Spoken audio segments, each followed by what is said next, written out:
Social structure is like the skeleton of a society. It's how people organize and live together. For instance, in a traditional society, roles like parents, children, elders, and leaders shape the structure, maintaining order and stability. The concept of class struggle is fundamental to understanding social and political dynamics in capitalist societies. This notion entails a conflict of interest between workers and the ruling class and has been regarded as potentially violent. Marxist theory, in particular, has delved deeply into this idea, emphasizing its significance and struggle for equality, power, and social change. Class hegemony denotes the overarching dominance and leadership exerted by particular social classes over others and the fabric of a given society. It encapsulates the capacity of the ruling class to establish, perpetuate, and its influence, control, and authority across various spheres, including economical, political, and cultural realms.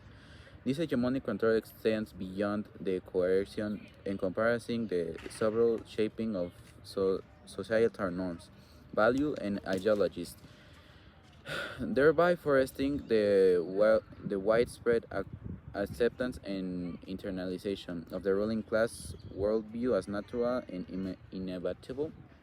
Class hegemony denotes the overreaching dominance and leadership exerted by particular social class over others within the fabric of a given society.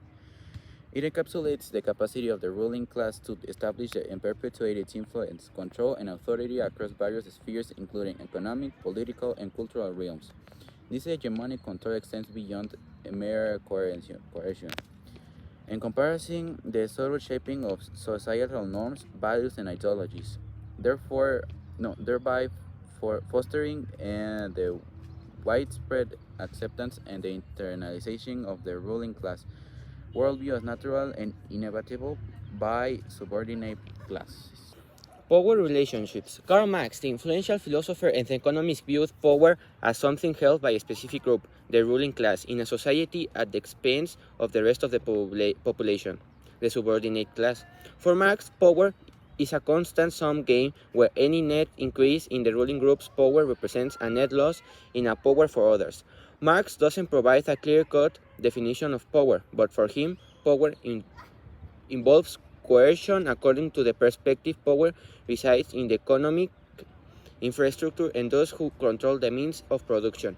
In other words, the ruling group uses power to maintain their positions and exploit society as a whole.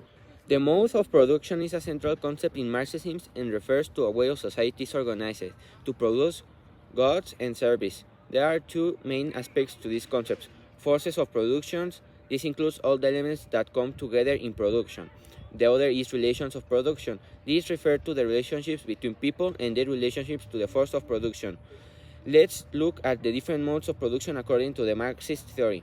Primitive communist, Asiatic mode of production, slavery or ancient mode of production, feudalism, and capitalism. The ultimate goal of Marx's economic theory was a post-class society formed around principles of socialism or communism. The concept of mode of production played a key role in understanding the means to achieve this goal.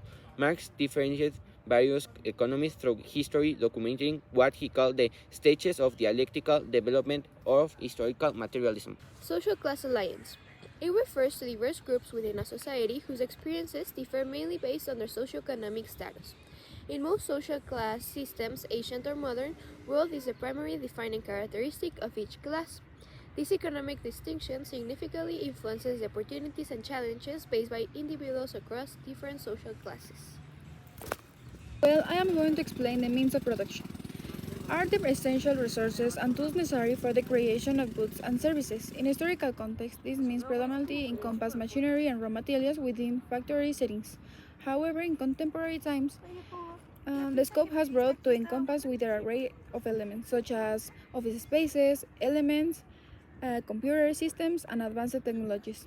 This expansion underscored the dynamic evolution of work environments toward more technological, integrated, and multifaceted operational landscapes.